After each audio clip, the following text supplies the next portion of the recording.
कदम किसानों के हित में जो उठाया जाएगा वो ये कि इस भूमि अधिग्रहण कानून को समाप्त कर दिया जाएगा। शहीद आजम भगत सिंह जब उनको फांसी की सजा हुई थी और वो जेल में बंद थे, उसके पहले उन्होंने जितने भी इंटरव्यू दिए हैं और जितनी बातचीत पत्रकारों से की है, हर बार वो ये कहा करते थे कि अंग्रेजों के सबसे ज्यादा दमनकारी कोई कानून भारत में है तो उसमें से एक कानून है लैंड एक्विजिशन एक्ट और दूसरा कानून है इंडियन पुलिस एक्ट, पुलिस का कानून। और शहीद आजम कहा करते थे भगत सिंह जी कि ये कानून समाप्त होने ही चाहिए आजादी के बाद। पंडित राम प्रसाद बिस्मिल को जब जब मौका मिला उनके व्याख्यान कहीं भी लोगों के बीच में करने का, वो हर बार अंग्रेजों के इस दमनकारी कानून का विरोध करते थे और लोगों में उसकी चर्चा करते थे। शहीद आजम चंद्रशेखर आजाद जब जब उनको मौका मिला तो इस कानून के खिलाफ उन्होंने पर्चे बंटवाए थे, इस कानून के खिलाफ हैंडबिल तैयार करके इस देश में बंटवाए थे। ऐसे एक नहीं, सैकड़ों नहीं, हजारों लाखों क्रांतिकारियों का कहना था कि ये भूमि अधिग्रहण का कानून सबसे अत्याचारी कानून है। अंग्रेजों के जाने के बाद इस कानून को समाप्त हो जाना चाहिए और अंग्रेजों के जाने के बाद ये कानून रद्द हो जाना चाहिए। हमारे सारे शहीदों का एक ही सपना था, वो हिंसा वाले शहीद हों या अहिंसा वाले शहीद हों। आप जानते हैं भारत में दो तरह के क्रांतिकारी थे, एक तो हिंसा के रास्ते से देश को आजाद कराना चाहते थे और एक तो अहिंसा के रास्ते से आजाद कराना चाहते थे। लेकिन दोनों ही तरह के क्रांतिकारी मानते थे कि ये जमीन के अधिग्रहण का जो कानून है, लैंड के एक्विजिशन का जो कानून है, ये अत्याचारी है, बहुत ज्यादा अन्याय करने वाला है, शोषण करने वाला है, इसलिए इस कानून को रद्द होना ही चाहिए। इस आधार पर इस कानून के खिलाफ विरोध और विद्रोह हुआ था। हमारे देश में जो वनवासी समाज है, जिसको हम दुर्भाग्य से आदिवासी कहते हैं, आदिवासी तो हम सभी हैं क्योंकि हम इस मूल धरती के जन्म लेने वाले हैं और इस मूल धरती पर बड़े होने वाले हैं, हम सभी आदिवासी हैं। लेकिन दुर्भाग्य से जंगलों में रहने वालों को हम गलती से आदिवासी कह देते हैं। हम सभी आदिवासी हैं, जंगल में जो रहते हैं वो वनवासी हैं और हम जो शहरों में रहते हैं, वो गांव में रहते हैं, वो शहर और गांव के वासी हैं। तो जो वनवासी समाज है, उस समाज में इस कानून के खिलाफ सबसे बड़ा विद्रोह हुआ था। अगर आप झारखंड का इतिहास पढ़ेंगे, बिहार का इतिहास पढ़ेंगे, तो वहां के एक राजा हुआ करते थे कुंवर सिंह, उन्होंने इस कानून के खिलाफ अंग्रेजों से बहुत बड़ा टक्कर लिया था और अंग्रेजों के खिलाफ बहुत बड़ा संग्राम लड़ा था। बिहार में एक महान क्रांतिकारी हुए बिरसा मुंडा, जो अब झारखंड का इलाका है। बिरसा मुंडा ने इसी कानून के खिलाफ लड़ाई लड़ते लड़ते अपनी शहादत दी थी, अपना बलिदान दिया था। तो बिरसा मुंडा रहे हों झारखंड के, या राजा कुंवर सिंह रहे हों बिहार के, या शहीद आजम भगत सिंह हों, या चंद्रशेखर आजाद हों, या पंडित राम प्रसाद बिस्मिल हों, या महात्मा गांधी, या सरदार पटेल, ये सभी क्रांतिकारियों का इस कानून के खिलाफ जबरदस्त विद्रोह और बगावत थी। अब हमको ऐसा लगता था कि 15 अगस्त 1947 को भारत आजाद हुआ, अंग्रेजों की सरकार भारत से चली गई, तो अंग्रेजी कानून ये चला जाना चाहिए, लैंड एक्विजिशन एक्ट खत्म हो जाना चाहिए, इसको रद्द हो जाना चाहिए। लेकिन बहुत और दुख और दुर्भाग्य से मुझे ये कहना पड़ता है कि अंग्रेजों के चले जाने के 62 साल के बाद भी ये कानून भारत में लगा हुआ है और इस कानून के आधार पर किसानों से जमीनें आज भी छीनी जा रही हैं और इस कानून के आधार पर हमारे किसानों को आज भी भूमिहीन किया जा रहा है, हमारे किसानों को जमीन विहीन किया जा रहा है, धरती विहीन किया जा रहा है। मुझे बहुत दुख और दुर्भाग्य से कहना पड़ता है, जिस तरीके से अंग्रेजों की सरकार जमीन छीना करती थी, ठीक उसी तरीके से आजाद भारत की सरकार भी जमीनें किसानों से छीन रही है। इसी कानून का सेक्शन 4 है, इसी कानून का पैरा 1 है, उसके आधार पर अंग्रेज जमीन छीनने के लिए नोटिस इशू किया करते थे। वही सेक्शन 4, वही पैरा 1 के आधार पर भारत सरकार भी नोटिस इशू करती है और उसी तरीके से नोटिस आता है जिलाधिकारी के माध्यम से और जमीन छीनने के लिए आपको आदेश थमा दिया जाता है। आप मजबूर हो जाते हैं अपनी जमीन देने के लिए। जब सरकार आपसे जमीन लेती है तो कई बार मजाक होता है किसानों के साथ, वो ये कि किसानों की जमीन का भाव तय किया जाता है 1 रुपए स्क्वायर फीट, 50 पैसे स्क्वायर फीट, 15 पैसे स्क्वायर फीट। मैं आपको मेरे जीवन का एक उदाहरण देना चाहता हूं। आज से लगभग 15-16 साल पहले गुजरात सरकार ने एक जमीन लिया था किसानों से और वो जमीन था गांधीधाम नाम के शहर के पास में। गांधीधाम गुजरात का एक ऐसा शहर है जो समुद्र के किनारे है, वहां पर एक बहुत बड़ा द्वीप है। उस द्वीप का नाम है सतसैडा बेट। उस जमीन को गुजरात सरकार ने लिया और एक अमेरिका की कंपनी कारगिल को बेच दिया। अमेरिका की एक कंपनी कारगिल आई गुजरात में व्यापार करने के लिए और उस कंपनी ने नमक बनाने की घोषणा की थी कि नमक बनाएंगे और पूरे भारत को नमक खिलाएंगे। और वो नमक बनाने के लिए उनको जमीन चाहिए थी। तो 70,000 एकड़ का एक द्वीप समूह गुजरात सरकार ने उस अमरीकी कंपनी को बेचा। जब उसके दस्तावेज हमारे हाथ में आए तो इतना दुख हुआ, इतना अफसोस हुआ कि वो जमीन 15 पैसे स्क्वायर फीट में कारगिल कंपनी को बेची गई। मात्र 15 पैसे स्क्वायर फीट। एक स्क्वायर फीट 1 फीट चौड़ा 1 फीट लंबा जमीन मात्र 15 पैसे में गुजरात सरकार ने कारगिल कंपनी को बेच दिया। और वो कारगिल अमेरिका की कंपनी थी। गुजरात सरकार को जब अदालत के द्वारा ये पूछा गया, ये मामला गुजरात हाई कोर्ट में गया, पब्लिक इंटरेस्ट पिटीशन हुआ और गुजरात सरकार को जब ये पूछा गया कि आपने एक विदेशी कंपनी को भारत की जमीन बेची है 15 पैसे स्क्वायर फीट में, तो गुजरात सरकार ने कहा कि हाँ बेची है। और 15 पैसे स्क्वायर फीट में, तो सरकार ने कहा हाँ 15 पैसे स्क्वायर फीट में बेची है, क्योंकि वो जमीन भारत के नागरिकों के हित के लिए एक विदेशी कंपनी को बेची गई है। गुजरात सरकार की इस बात को गुजरात हाई कोर्ट ने कहा कि विदेशी कंपनी को 15 पैसे स्क्वायर फीट में जमीन बेचना ये गुजरात के नागरिकों के हित में कैसे हुआ, इससे कौन सा हित साधने वाला है। तो सरकार की तरफ से तर्क दिया गया कि ये जो जमीन दी गई है वो जमीन पर नमक बनाया जाएगा और वो नमक पूरे भारत में बेचा जाएगा। भारत के लोगों की जरूरत उनका नमक है और नमक सबसे बड़ी जरूरत है, क्योंकि हिंदुस्तान के सभी घरों में 1,35,00,000 मीट्रिक टन नमक का इस्तेमाल होता है हर साल। तो ये कारगिल कंपनी नमक बनाएगी जो हर आदमी की जरूरत है और वो नमक गांव-गांव बेचा के हित में है। ऐसा कहकर कोर्ट के सामने सरकार ने तर्क प्रस्तुत किया।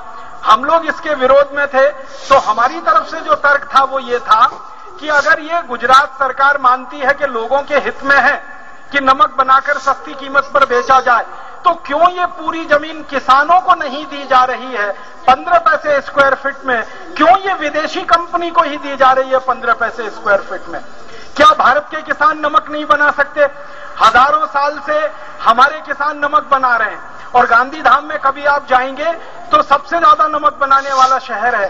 छोटे छोटे अगड़िया, छोटे छोटे कारीगर वहां नमक बनाने के काम में लगे हुए हैं। तो कोर्ट की तरफ जब ये तर्क आया हमारी तरफ से कि ये जमीन 15 पैसे स्क्वायर फीट में किसानों को दे दी जाए और किसान इस कारगिल कंपनी से ज्यादा अच्छा नमक बनाकर पूरे देश को सप्लाई कर देंगे, तो गुजरात सरकार पीछे हट गई। कोर्ट ने इस मामले की जांच कराई तो पता चला उसमें घोटाला हुआ है। और घोटाला क्या हुआ? जो जमीन कागज पर दिखाई गई थी 15 पैसे स्क्वायर फीट, वो जमीन सैकड़ों हजारों रुपए की रिश्वत लेकर, पीछे के दरवाजे से गुजरात सरकार को रिश्वत देकर अमरीकी कंपनी को कौड़ी के भाव में दी गई थी। अदालत को जब ये सच्चाई समझ में आई, उन्होंने ये सौदा रद्द कर दिया और इस सौदे के रद्द होते ही उस मुख्यमंत्री को इस्तीफा देना पड़ा जिस मुख्यमंत्री ने ये सौदा किया। आप पूछेंगे उस मुख्यमंत्री का नाम, मैं बताना नहीं चाहता, आप सब होशियार हैं, समझदार हैं, थोड़ा गुजरात का इतिहास पढ़ेंगे तो आपको तुरंत नाम समझ में आ जाएगा कौन मुख्यमंत्री था। इस्तीफा देना पड़ा। मुख्यमंत्री की हालत इतनी खराब हुई कि उनको जेल भेजा जाए, क्योंकि उन्होंने देश हित से समझौता किया, राष्ट्र हित से समझौता किया। वो देश हित क्या था? वो जमीन पाकिस्तान की सीमा के बिल्कुल नजदीक थी और एक अमेरिकी कंपनी को वो जमीन बेची गई थी। कल को वो अमेरिकी कंपनी पाकिस्तान सरकार को जमीन बेच देती तो भारत का वो पूरा इलाका पाकिस्तान के कब्जे में चला जाता और राष्ट्र की सुरक्षा खतरे में पड़ जाती। जब ये बात हमने अदालत के संज्ञान में लाई तो अदालत ने उस सौदे को रद्द किया और हमने अदालत के सामने ये तर्क दिया था कि ये कारगिल कंपनी नमक ही नहीं बनाती है, ये कारगिल कंपनी हथियार भी बनाती है अमेरिका में और बड़ा कारखाना है इनका हथियार बनाने का। कल को ये यहां पर नमक के बहाने हथियार बनाने लगे और पाकिस्तान को सप्लाई करने लगे तो भारत की सीमा तो गुजरात से लगती है पाकिस्तान के इलाके में, वहां तो बहुत बड़ा खतरा पैदा हो जाएगा। इस आधार पर अदालत ने वो सौदा रद्द किया। समझौता रद्द किया। लेकिन अदालत ने उस समय एक टिप्पणी की थी और उन अदालत की टिप्पणी को हम लोगों ने भारत सरकार के सामने बार बार कहा। अदालत की टिप्पणी यह थी कि यह सौदा हमने रद्द किया है देश की सुरक्षा को ध्यान में रखकर और करोड़ों नागरिकों के हितों को ध्यान में रखकर, लेकिन ये समझौता रद्द नहीं किया लैंड एक्विजिशन एक्ट के आधार पर, भूमि अधिग्रहण के आधार पर, क्योंकि भूमि अधिग्रहण के आधार पर तो ये सौदा पक्का था, सरकार जमीन ले सकती थी और किसी भी विदेशी कंपनी को दे सकती थी। लेकिन देश की सुरक्षा के आधार पर यह समझौता ठीक नहीं था, इसलिए अदालत ने उसको रद्द किया था। उस अदालत ने यह टिप्पणी की थी कि जल्दी से जल्दी इस कानून में परिवर्तन किया जाए, इस कानून में संशोधन किया जाए, ताकि देश के जरूरतमंद नागरिकों की जमीनें सरकार बेवजह ना छीन सके और करोड़ों किसानों को भूमिहीन न कर सके।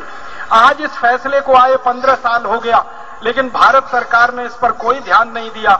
आज भी भूमि अधिग्रहण का वैसा ही कानून इस देश में चल रहा है और इस देश के किसानों की छाती पर मूंग दल रहा है। मुझे बहुत दुख होता है, अफसोस होता है। लाखों किसानों से जमीनें हर साल छीनी जा रही हैं और उनकी जमीनों को विदेशी कंपनियों को बेचा जा रहा है। कभी कभी तो ऐसा लगता है कि हमारी जो सरकार हमारे संविधान की शपथ खाती है और भारत के लोगों के हित और न्याय के लिए संकल्प करती है, वो सरकारें किसानों से जमीनें छीनकर कौड़ी के भाव में विदेशी कंपनियों को बेचने वाली एक एजेंट नजर आती है। हमारे देश की सरकार अब विदेशी कंपनियों की दलाल और एजेंट जैसी भूमिका में आ गई है। ये बहुत अफसोस और दुख के साथ मुझे कहना पड़ रहा है। आप सभी नियमित रूप से समाचार पत्र पढ़ते होंगे, नियमित रूप से आप टेलीविजन चैनल देखते होंगे।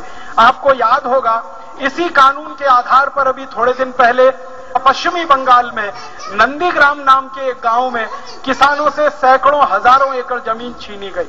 आपने अगर नियमित अखबार पढ़ा होगा और टेलीविजन समाचार सुना होगा तो आपको याद होगा कि नंदीग्राम के किसान जमीन बेचना नहीं चाहते थे, लेकिन पश्चिम बंगाल की सरकार वो जमीन छीनकर एक इंडोनेशिया की कंपनी को बेचने के लिए समझौता कर चुकी थी। इंडोनेशिया की कंपनी से समझौता पहले हो चुका था, जमीन अधिग्रहण करने का काम सरकार ने बाद में किया था। अब सरकार का ये कहना था कि अगर ये जमीन इंडोनेशिया की कंपनी को नहीं दी गई तो सरकार की बदनामी होगी, बेइज्जती होगी, इसलिए हर हालत में ये नंदीग्राम की जमीन सरकार को लेनी है और एक इंडोनेशिया की कंपनी को देनी है। किसानों ने जब बहुत ज्यादा उग्र विरोध किया, प्रदर्शन हुए, तो किसानों को लाठियों से पीटा गया। उसके बाद भी किसान तैयार नहीं हुए जमीन बेचने के लिए, तो पुलिस ने उन पर गोलियां चलाई और आपको याद होगा 17 किसान एक ही दिन में वहां मारे गए थे और बाद में धीरे धीरे करके 24 और किसान उस आंदोलन में शहीद हुए, मारे गए। और इतना ही नहीं हुआ, पश्चिम बंगाल की पुलिस ने किसानों का मनोबल तोड़ने के लिए, उनको हतोत्साहित करने के लिए उनकी मां बहन बेटियों के साथ वैसे ही बलात्कार किया जैसे कभी अंग्रेजों के जमाने में अंग्रेजों की पुलिस किया करती थी। और अंत में क्या हुआ, किसानों का मनोबल नहीं टूटा, किसानों का संगठन भी नहीं टूटा, किसानों की एकता भी नहीं टूटी। किसान पूरी ताकत से लड़ते रहे, जूझते रहे। पश्चिम बंगाल के हाई कोर्ट ने किसानों की कोई मदद नहीं की, इस देश के सुप्रीम कोर्ट ने भी उस समय किसानों की कोई मदद नहीं की, लेकिन किसान अपनी एकता, अपने आत्मबल, अपनी ताकत से लड़ते रहे, जूझते रहे। अंत में ये सारा मामला पूरे देश के सामने जब खुला, अंतर्राष्ट्रीय मीडिया में ये सारा मामला गया और फिर सरकार की बहुत बदनामी शुरू हुई और किरकिरी शुरू हुई, तो पश्चिम बंगाल सरकार को अपने कदम पीछे खींचने पड़े और किसानों ने अपनी जमीन को वापस लिया। ये हिंदुस्तान के किसानों के लिए बहुत गौरव की बात है, बहुत उनका पराक्रम और बहुत उनका परिश्रम काम आया। उन्होंने अपनी जमीन अपने हाथ से नहीं जाने दी, सरकार को पीछे हटना ही पड़ा। लेकिन अफसोस सिर्फ इतना है कि 17 किसान एक दिन में शहीद हुए, 24 किसान और उसमें मारे गए, लेकिन किसानों ने अपनी जमीन को बचाया। कानून ने मदद नहीं की, सरकार ने मदद नहीं की, किसानों की एकता ने, किसानों के संगठन ने, किसानों के आत्मबल ने अपनी जमीन को अपनी ताकत पर बचाया। ऐसा ही एक दूसरा उदाहरण है, नंदीग्राम जैसा ही एक दूसरा गांव है बंगाल में, आप जानते हैं, उसका नाम है सिंगूर। सिंगूर की जमीन किसानों से कौड़ी के भाव में खरीदी गई और एक बड़ी भारत की एक बड़ी देशी कंपनी को बेची गई और उस कंपनी ने जमीन को सरकार से औने पौने दाम में खरीदा। बाद में जमीन की कीमत वहां 50 गुनी बढ़ी, किसानों को उसका भाव नहीं मिला। किसानों ने फिर आंदोलन शुरू किया और फिर उस आंदोलन में महीनों महीनों पुलिस के साथ उनका संघर्ष हुआ, किसानों को लाठियां मारी गई, गोलियां चलाई गई, फिर भी किसान पीछे नहीं हटे और उस आंदोलन में भी जीत किसानों की हुई, विजय किसानों की हुई। सरकार को पीछे हटना पड़ा, वो जमीन छोड़नी पड़ी और जिस औद्योगिक घराने को वो जमीन बेची जानी थी, उस औद्योगिक घराने ने भी अपने पैर पीछे हटाए। ऐसे में आपको सैकड़ों उदाहरण दे सकता हूं इस देश में, जहां रोज किसानों की सरकार के साथ झड़प होती है, पुलिस के साथ झड़प होती है। हम यहां उत्तराखंड में बैठे हुए हैं। इस उत्तराखंड के बहुत नजदीक में एक उत्तर प्रदेश नाम का राज्य है। उस उत्तर प्रदेश राज्य में दादरी नाम का एक छोटा सा कस्बा है। उस दादरी कस्बे की सैकड़ों हेक्टेयर जमीन किसानों से छीनकर इसी कानून के आधार पर भारत की एक बहुत बड़ी कंपनी को बेची गई। कौड़ी के भाव में जमीन बेची गई। ये कहा गया कि वहां पर एक ताप बिजली घर लगेगा, बिजली बनाने के लिए एक थर्मल पावर स्टेशन लगेगा। थर्मल पावर स्टेशन लगाने के लिए 450 एकड़ जमीन की जरूरत थी, लेकिन इससे 100 गुना ज्यादा जमीन सरकार ने किसानों से छीन ली और उस कंपनी को बेची गई। उस समय उत्तर प्रदेश में जो सरकार चला करती थी, उस सरकार ने पुलिस की मदद लेकर किसानों पर अत्याचार किए, लाठियों से पीटा, गोलियां चलाई और अंत में किसानों को मजबूर कर दिया वो जमीन एक बड़े औद्योगिक घराने को देने के लिए। अंत में आप जानते हैं क्या परिणाम निकला। दादरी के किसानों पर जिस सरकार ने लाठियां चलाई थी और दादरी के किसानों पर जिस सरकार ने गोलियां चलवाई थी, वो सरकार का उत्तर प्रदेश से पत्ता साफ हो गया और वो सरकार बुरी तरह से चुनाव में हारी और उसके हार जाने के बाद एक दूसरी सरकार फिर उत्तर प्रदेश में आई। मैं कहना ये चाहता हूं कि किसानों पर अत्याचार करके, किसानों को दुख देकर, उनके मन को पीड़ा देकर कोई सरकार इस देश में काम नहीं कर सकती। ऐसा बार बार सिद्ध हो रहा है, जगह जगह ये बात पता चल रही है। फिर भी हमारे देश की सरकारें बाज नहीं आ रही हैं और इस कानून को रद्द करने की हिम्मत नहीं दिखा पा रही है। ये कानून अभी भी लागू है। हमारे देश में उदारीकरण और ये कानून अभी भी लागू है। हमारे देश में उदारीकरण और वैश्वीकरण की नीति के आधार पर एक योजना चल रही है। उस योजना का नाम है स्पेशल इकोनॉमिक जोन, विशेष आर्थिक क्षेत्र। इस योजना के आधार पर हजारों हेक्टेयर जमीन, लाखों एकड़ जमीन किसानों से छीनी जा रही है और बड़ी बड़ी कंपनियों को बेची जा रही है और उन कंपनियों को यह अधिकार दिया जा रहा है कि वो खेती वाली जमीन को औद्योगिक जमीन बनाकर दोबारा से बेच सकें। तो किसानों से जब जमीन छीनी जाती है तो उसका भाव होता है 5,000 रुपए बीघा, 10,000 रुपए बीघा, 50,000 रुपए एकड़, 1 लाख रुपए एकड़। और जब वो जमीन कंपनियों के हाथ में चली जाती है तो उसी जमीन का भाव हो जाता है 1 लाख रुपए बीघा, 2 लाख रुपए बीघा, कभी 50 लाख रुपए एकड़, कभी 1 करोड़ रुपए एकड़।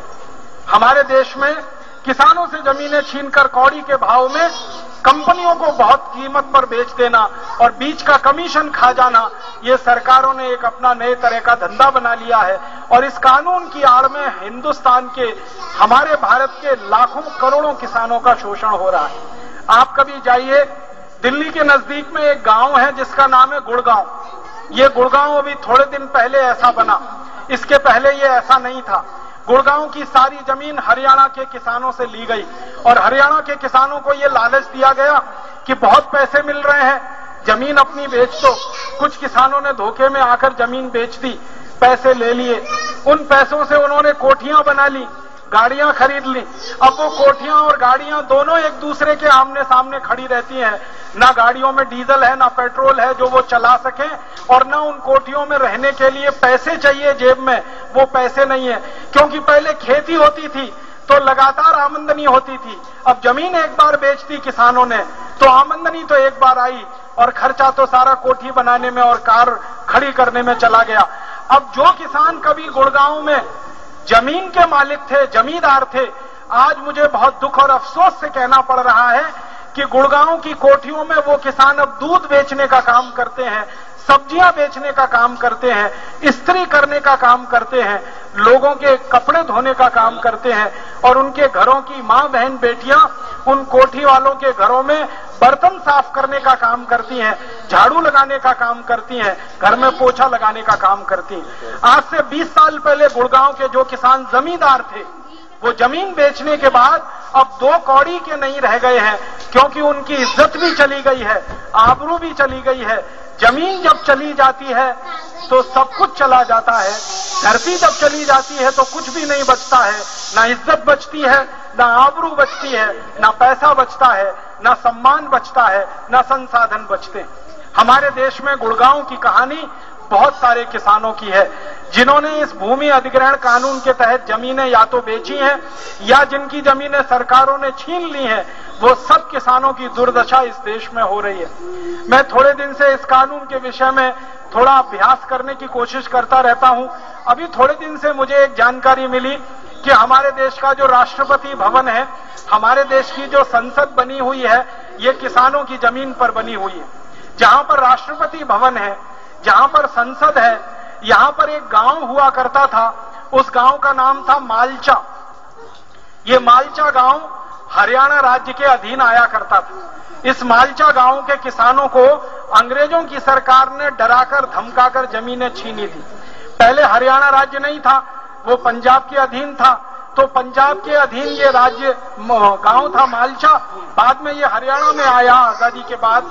तो ये मालचा गांव की जमीनें छीनी, किसान जमीन देने को तैयार नहीं थे, अंग्रेज सरकार ने जबरदस्ती जमीन छीनी, भूमि अधिग्रहण कानून के हिसाब से नोटिस दिया और सन 1912 में 33,000 बीघा जमीन मालचा गांव के किसानों से छीन ली सरकार ने।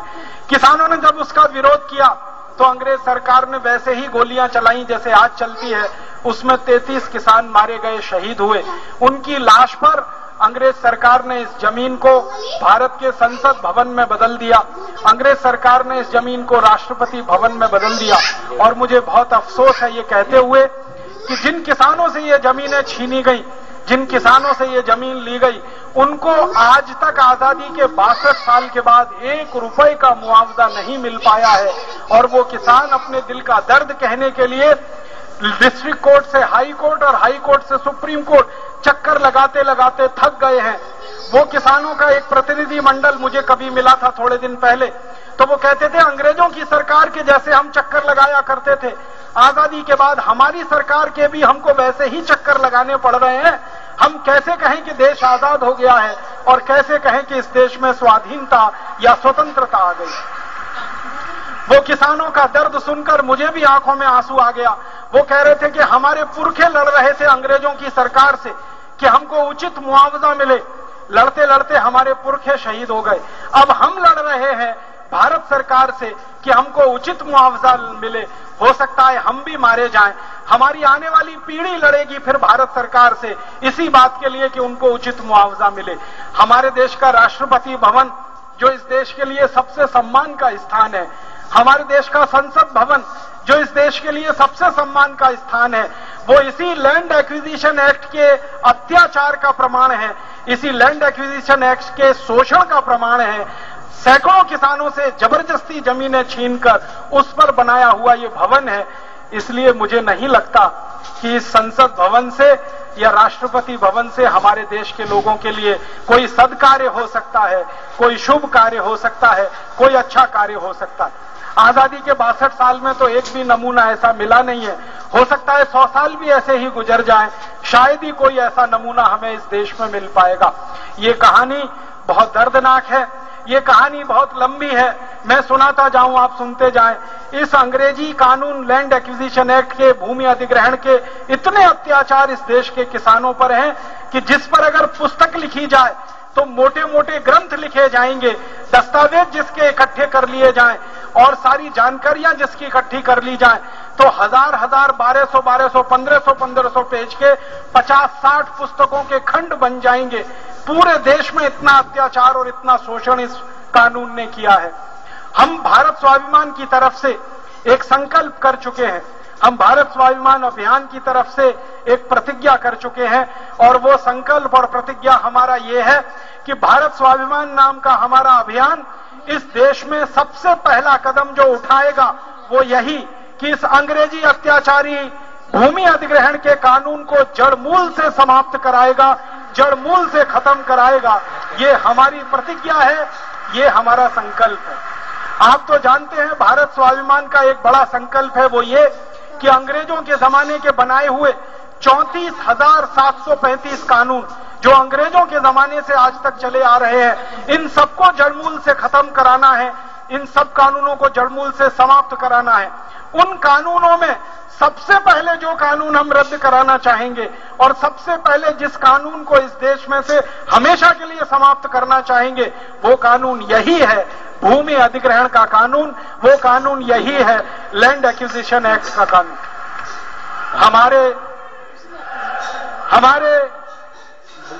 हमारे भारत देश के किसानों को सबसे ज्यादा मदद अगर कोई करेगा, हमारे भारत देश के किसानों की सबसे ज्यादा कोई सहायता अगर करेगा, तो ये भारत स्वाभिमान अभियान ही करेगा, जो इस अंग्रेजी अत्याचारी, विनाशकारी, शोषण वाले कानून को रद्द करवाएगा। ये हमारा संकल्प है, ये हमारी प्रतिज्ञा है। आप सभी भारत स्वाभिमान के जिम्मेदार सैनिक हैं, आप सभी भारत स्वाभिमान के जिम्मेदार सेनानी हैं। आपके सामने मैं ये विनम्रता पूर्वक निवेदन कर रहा हूं, वो ये कि आप में से जो भी भाई बहन गांव के रहने वाले हैं, जो भी भाई बहन गांव के नजदीक के शहरों के रहने वाले हैं, जिनको हम तहसील कहते हैं, कस्बा कहते हैं, उन सबकी ये सबसे बड़ी जिम्मेदारी है कि वो गांव के किसानों के बीच में यहां से लौटने के बाद तुरंत जाना शुरू करें और किसानों को इस बात के लिए संगठित करना शुरू करें कि आओ हम सब मिलें, भारत स्वाभिमान के झंडे के नीचे इकट्ठे हों, सारे किसान संगठन, सारे किसानों के आंदोलन, सारे किसानों के हितैषी, सारे किसानों के शुभेच्छक, जो भी किसानों के मित्र हैं, हमदर्द हैं, संगठन हो, व्यक्ति हो, संस्थाएं हो, वो सब मिलकर हमारे भारत स्वाभिमान के झंडे के नीचे आएं और अपनी ताकत इतनी बड़ी कर दें कि आज नहीं तो कल और जल्दी से जल्दी हमारी सरकार को ये भूमि अधिग्रहण का कानून रद्द करना पड़े और इसको हमारे देश के जड़मूल में से सफाया करना पड़े।